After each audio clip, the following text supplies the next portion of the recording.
하나님 감사합니다. 수요일 저녁에 예배자로 나와 하나님께 영광 올려드리게 하시니 감사합니다. 오늘도 생명의 말씀 허락하여 주실 때 내게 주신 레마의 말씀으로 받아들이며 아멘하며 그 말씀 앞에 엎드리는 우리가 되길 원합니다. 그 말씀 앞에 엎드릴 때 그 진리가 주는 자유함을 경험하게 할 것이고, 그 말씀 앞에 엎드릴 때 말씀으로 말미암아 우리 영혼이 해갈함을 얻게 될 줄 믿습니다. 그런 은혜를 경험하는 복된 시간이 될 수 있도록 인도하여 주시고, 사람의 생각이나 사람의 말로 인해 영향받지 않고 오직 하나님만 경험되어지는 복된 시간 될 수 있도록 인도하여 주시옵소서. 감사드리며 예수님의 이름으로 기도합니다. 아멘. 다시 말씀 보시겠습니다. 오늘 주신 하나님의 말씀은 마태복음 13장 24절부터 30절까지 말씀입니다. 마태복음 13장 24절부터 30절까지 우리 한 절씩 교독하시고 마지막 절은 합독하겠습니다. 예수께서 그들 앞에 또 비유를 들어 이르시되 천국은 좋은 씨를 제밭에 뿌린 사람과 같으니 사람들이 잘 때에 그 원수가 와서 곡식 가운데 가라지를 덧뿌리고 갔더니 싹이 나고 결실할 때에 가라지도 보이거늘 집 주인의 종들이 와서 말하되 주여 밭에 좋은 씨를 뿌리지 아니하였나이까 그런데 가라지가 어디서 생겼나이까. 주인이 이르되 원수가 이렇게 하였구나. 종들이 말하되 그러면 우리가 가서 이것을 뽑기를 원하시나이까. 주인이 이르되 가만두라. 가라지를 뽑다가 곡식까지 뽑을까 같이 염려하노라. 있습니다.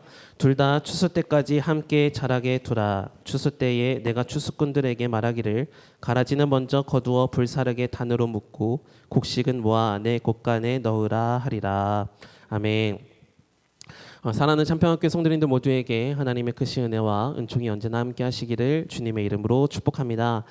오늘 말씀의 제목은 먼저 거두어 불사르게 라는 제목인데요, 가라지의 말씀을 통해서 함께 은혜를 나누고자 합니다.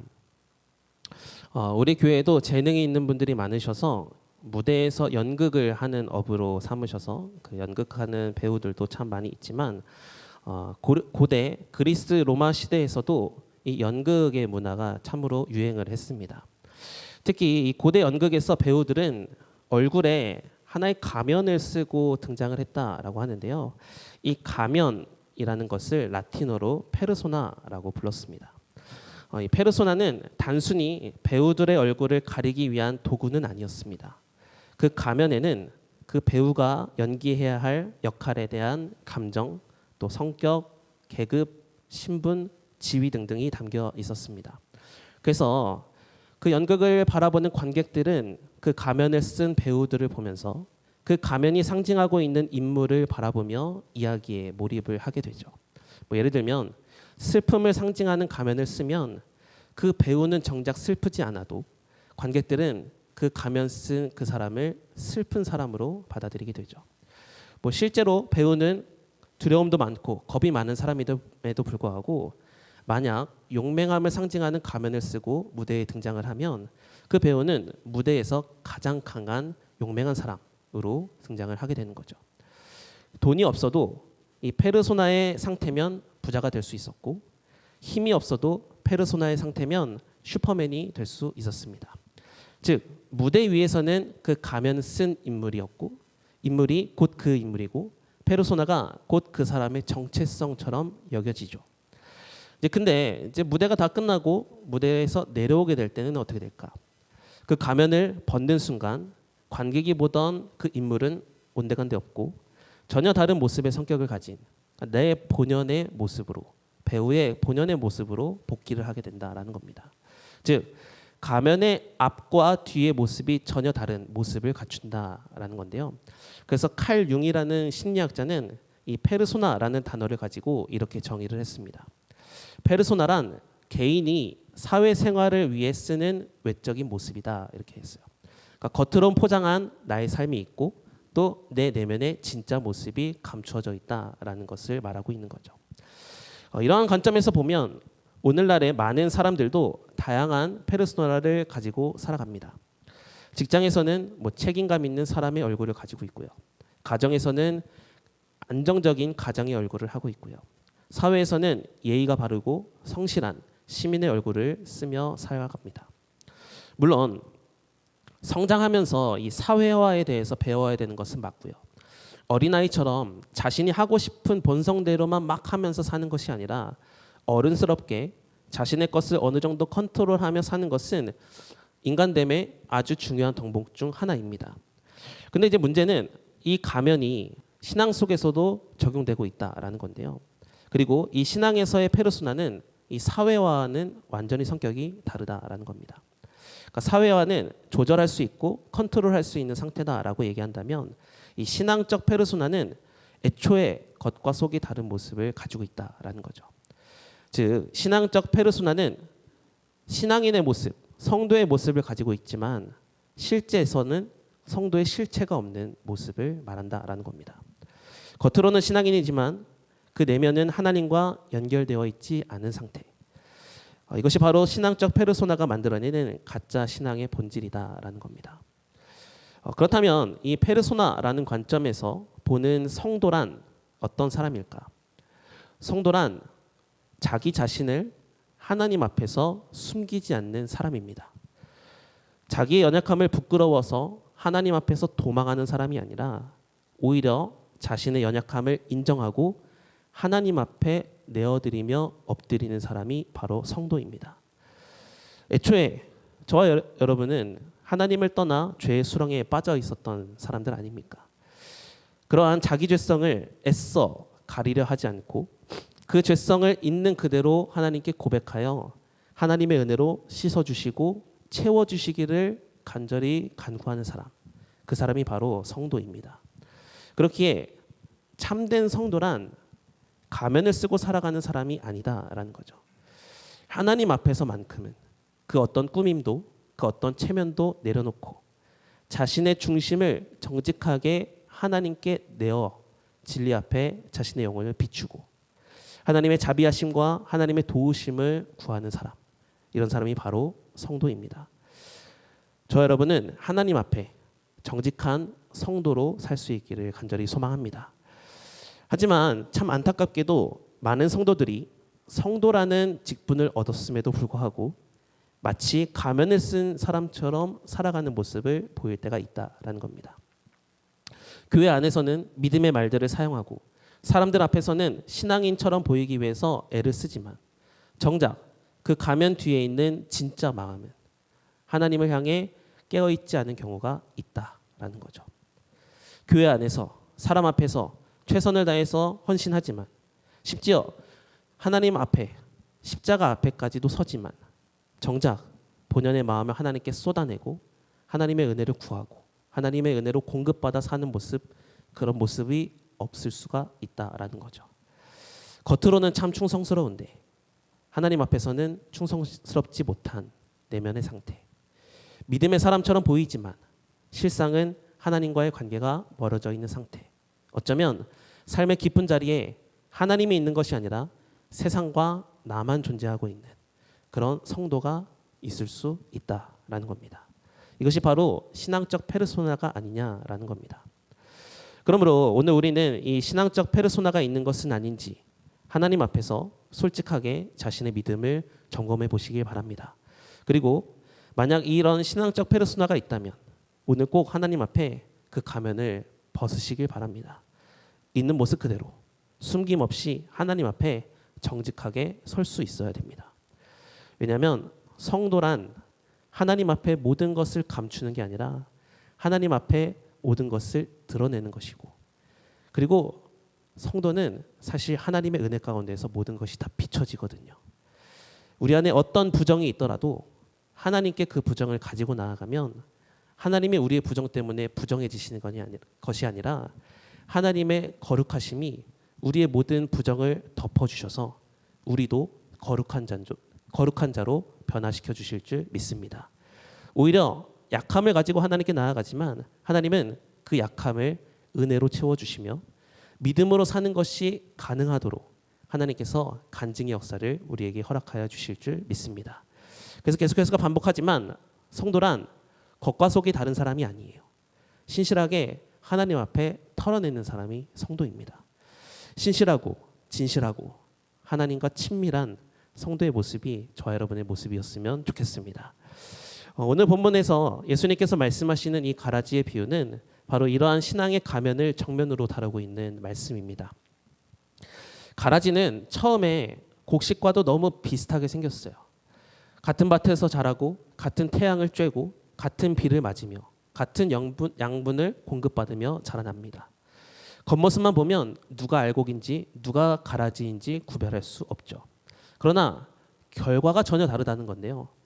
뿌리도 다르고 열매도 다르고 결국 생긴 모양이 다르게 된다라는 것을 말씀하고 있죠. 오늘 보면 30절 말씀 우리 한번 읽어보겠습니다. 마태복음 13장 30절 말씀 시작. 둘 다 추수 때까지 함께 자라게 두라. 추수 때에 내가 추수꾼들에게 말하기를 가라지는 먼저 거두어 불사르게 단으로 묶고 곡식은 모아 내 곡간에 넣으라 하리라. 아멘. 결국이 다르다는 건데요.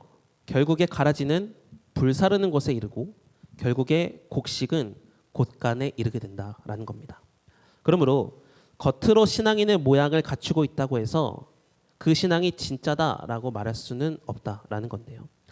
진짜 신앙은 믿는 척하는 신앙생활이 아니라 진심으로 예수님을 나의 구주라고 고백하고 그 고백대로 나의 삶의 모든 우선순위가 하나님께 맞춰져 있는 것이 바로 진짜 신앙의 모습입니다. 근데 문제는 오늘날 많은 성도들이 예수님에 의한 삶을 사는 게 아니라 내가 원하는 삶을 살려고 하고 있다라는 게 문제죠. 분명 하나님 신앙을 가지고 있어요. 그런데 그 신앙의 중심이 하나님이 아니라 나라는 사람의 신앙. 결국 이 신앙의 본질을 잃어버리고 겉모습만 남은 가라지 신앙, 신앙적 페르소나가 있을 수 있다라는 겁니다. 그러면서도 더 무서운 게 있는데요.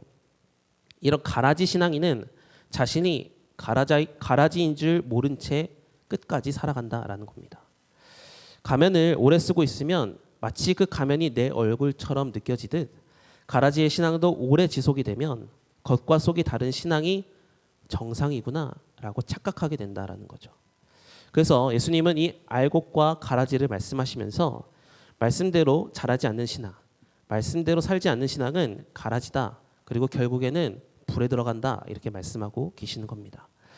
오늘 이 말씀을 듣고 우리가 성도가 되었음에도 불구하고 하나님 앞에서 정직하게 살고 있지 않고 신용만 알곡인 척 살아가고 있다면 마침내 그리스도의 심판대 앞에서 멸망당할 수 있구나.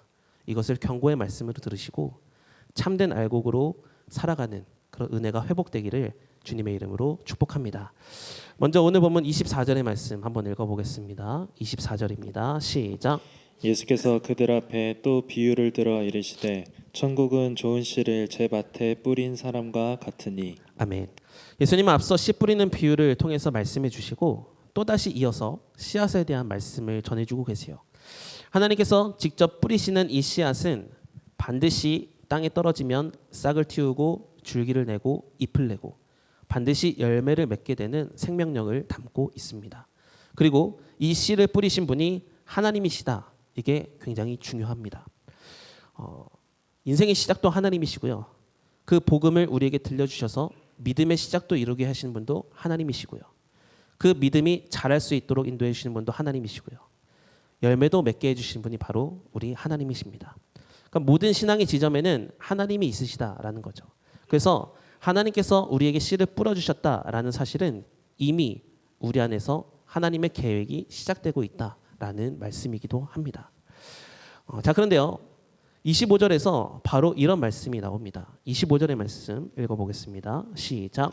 사람들이 잘 때에 그 원수가 와서 곡식 가운데 가라지를 덧뿌리고 갔더니. 아멘. 하나님께서 말씀을 뿌려주셨는데 이 말씀에서 보고 있는 것은 단순히 사람들이 자는 동안 원수가 찾아와서 가라지를 뿌리고 갔다. 이렇게 말하는 게 아닙니다. 여기에 잠이라는 단어가 나오는데요.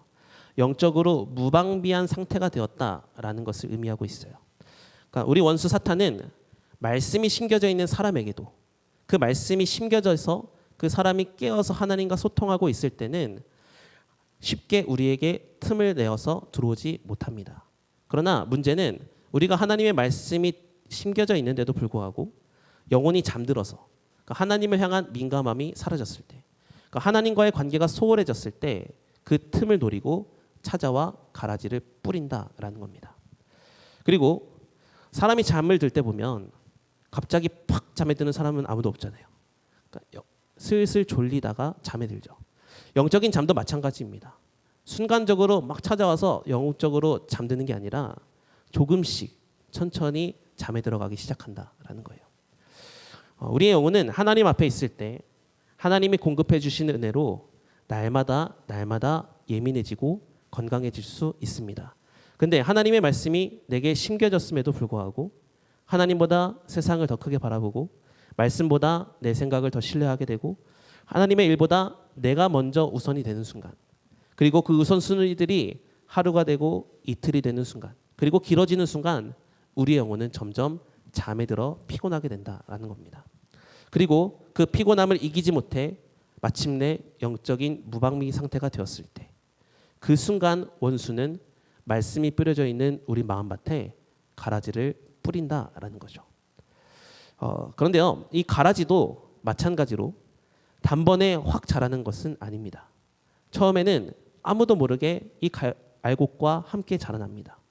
그러나 시간이 지나면서 점점 영향력을 끼치는데 가라지는 이 알곡과 같은 믿음의 기운들을 점점 빼앗아가기를 시작한다라는 겁니다. 말씀으로 살아내려는 우리에게 말씀의 감격을 빼앗아가기 시작하고 순종으로 믿음을 세워가려는 우리에게 순종에 대한 물음표를 붙이게 만들어서 순종의 자리에서 스스로 떠나게 만들어버리고 결국에는 하나님을 향해 하나님을 위해 신앙생활을 하는 게 아니라 나 편한 대로 신앙생활하는 신앙의 방향성 자체도 흔들어버리게 된다라는 겁니다. 그래서 여러분 영적인 잠에서 깨셔야 됩니다. 하나님께서 영적인 잠을 자고 있는 상태를 가장 위험한 상태로 보세요. 내게 찾아온 죄의 유혹을 인식조차 못하는 상태, 죄의 뿌리가 내려가는 것도 인식하지 못하는 상태, 가라지가 자라나는 것도 깨닫지 못하고 있는 이 상태, 영적으로 잠든 이 상태는 어쩌면 하나님을 아예 잃어버린 것은 아니라 하나님을 잊어버린 상태가 아닌가. 그리고 하나님을 잊어버리는 그 순간에 원수는 기가 막히게 알아서 우리 삶에 가라지를 뿌린다라는 겁니다. 그래서 베드로전서 5장 8절에서 하나님은 이렇게 말씀해 주셨습니다. 우리 함께 읽겠습니다. 시작. 근신하라 깨어라 너희 대적 마귀가 우는 사자같이 두루다니며 삼킬 자를 찾나니. 아멘. 하나님께서 우리로 잠에서 깨어나라 이렇게 말씀해 주시는 것은 하나님 앞에서의 삶을 다시금 시작하라라는 말씀입니다. 하나님 앞에서 지난날 믿음으로 살지 못했던 모습을 회개하고 다시금 하나님의 원하심대로 순종하며 말씀으로 살아내는 태도로 다시금 돌아오라 이렇게 말씀하고 계시는 겁니다. 그렇게 우리의 잠든 영혼이 하나님의 말씀을 의지하여 다시 하나님 앞에 나아갈 때 우리의 영혼이 깨어나기 시작하고 우리 마음밭에 뿌려졌던 모든 가라지들은 은혜의 기운 때문에 자라나지 못하게 되고 마침내 우리가 뿌린 하나님께서 뿌려주신 복음의 씨앗만 온전하게 자라나서 30배, 60배, 100배 열매를 맺게 된다라는 겁니다. 특별히 하나님은 우리가 믿음으로 살면 살수록 내가 생각한 것 이상으로 큰 은혜를 우리에게 베풀어 주실 줄 믿습니다. 그러니 하나님 앞에 자꾸 우리의 영혼을 비추셔야 됩니다. 우리의 마음을 깨우셔야 돼요. 우리의 영혼이 잠들지 않도록 하나님의 말씀을 붙드셔야 됩니다. 그 하나님의 말씀을 붙들 때 정말 꿀송이보다도 더단 그 말씀이 내 영혼을 깨워주셔서 믿음으로 살아가는 인생이 될 수 있도록 우리의 삶을 일으켜 주실 줄 믿습니다. 그런 믿음의 사람들이 다 되시기를 주님의 이름으로 축복합니다.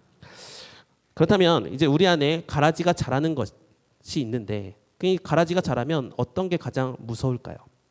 아까도 말씀드렸지만 가라지의 가장 무서운 점이 있다면 곧바로 드러나지는 않는다라는 거예요. 가라지는 처음에는 곡식과 아주 동일한 모습으로 자라납니다.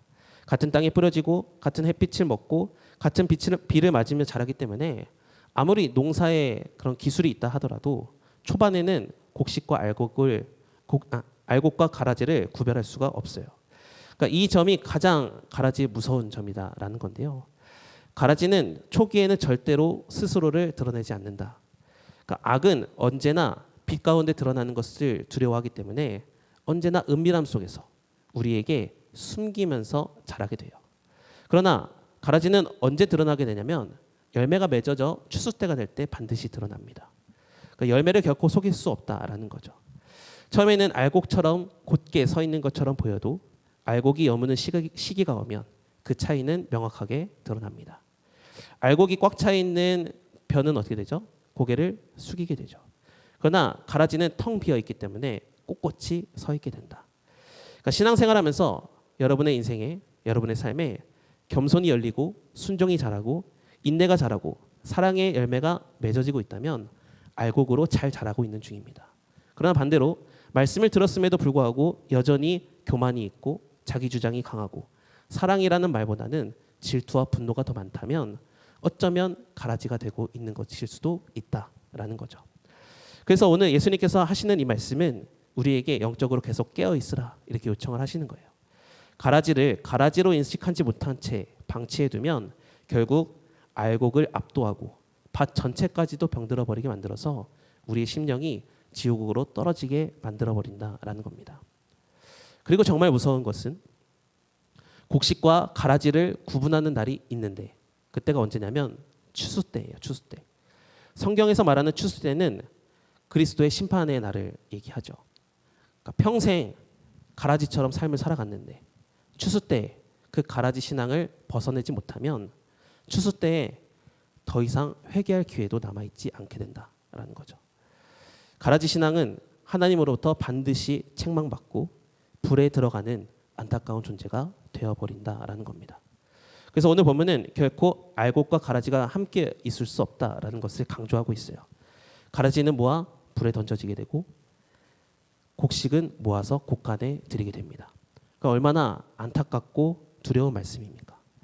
오직 심판의 날에는 얼마나 교회를 다녔는지, 얼마나 성경을 봤는지 이런 보여지는 것으로 심판하는 게 아니라 그 안에 예수님에 향한 열매가 있었는지, 예수님을 향한 신앙이 있었는지, 복음의 씨가 내 안에서 영향력을 끼쳤는지, 진리가 주는 자유를 경험했는지 이런 것들만 남게 된다라는 거죠.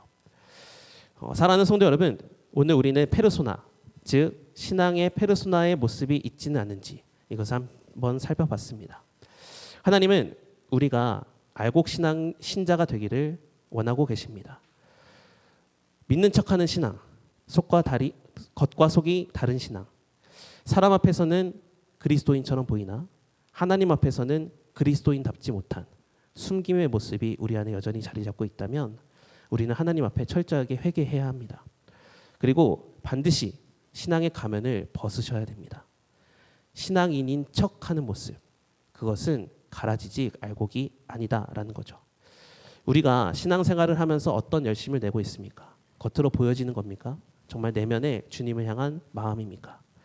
정말 바라는 것은 내면의 깊은 곳에서부터 주님을 사랑하고 그 주님을 사랑해서 교회를 다니고 그 교회를 사랑하는 마음으로 섬기고 헌신하고 말씀대로 살려고 하는 그런 모습, 그런 모습으로 살면 알곡 신자가 됨을 믿으시기 바랍니다. 그러나 반대로 교회는 열심히 다니지만 말씀에 감격도 없고 사람들과 싸우기에 바쁘고 하나님이 원하시는 모습과 정반대대로 살고 있다면 겉모습은 그리스도인일지 모르겠지만 하나님 앞에서는 가라지가 되어서 불에 던져지는 안타까운 존재가 될 수 있다. 이것을 기억하시기 바랍니다. 하나님은 결코 우리가 완벽한 성도가 되기를 원하시는 것은 아닙니다. 정직한 성도, 하나님 앞에 숨기지 않는 성도, 연약하면 연약한 대로 인정하고 신실하고 진실하고 정직하게 날마다 하나님 앞에 서는 그 사람을 하나님께서는 원하고 계십니다. 그래서 오늘 이 가라지의 말씀을 듣고 여러분이 하나님 앞에 얼마나 정직하게 있는지를 다시 한번 점검해 봤으면 좋겠습니다. 정말 가면 쓴 신앙생활에 있어서 내 모습이 너무 초라했다고 하나님 앞에 회개하시고 위선과 가식이 참 많았다고 내 안에 하나님을 향한 진심이 없었다고 하나님 앞에 간절하게 기도하셔서 그 가라지 신앙이 없어지고 알곡 신앙으로 채워지는 역사가 시작되기를 주님의 이름으로 축복합니다. 그렇게 정직하게 하나님 앞에 서면 그 순간부터 성령 하나님께서는 우리 안에 반드시 역사를 일으켜 주실 줄 믿습니다. 우리 안에 가라지의 기운을 다 막아주실 것이고 알곡이 맺어지는 은혜 위에 은혜를 더하여 주실 줄 믿습니다. 믿음으로 결단하셔서 영적으로 잠들지 마시고 가라지를 길러내지 마시고 알곡 신앙으로 하나님이 인정하시는 진짜 믿음의 사람, 그래서 여기에 모인 모두는 하나님께서 모아 곳간에 드렸다. 하나님의 나라에 믿음으로 은혜로 입성하는 그런 축복을 경험하는 여러분의 삶이 다 되시기를 주님의 이름으로 축복합니다.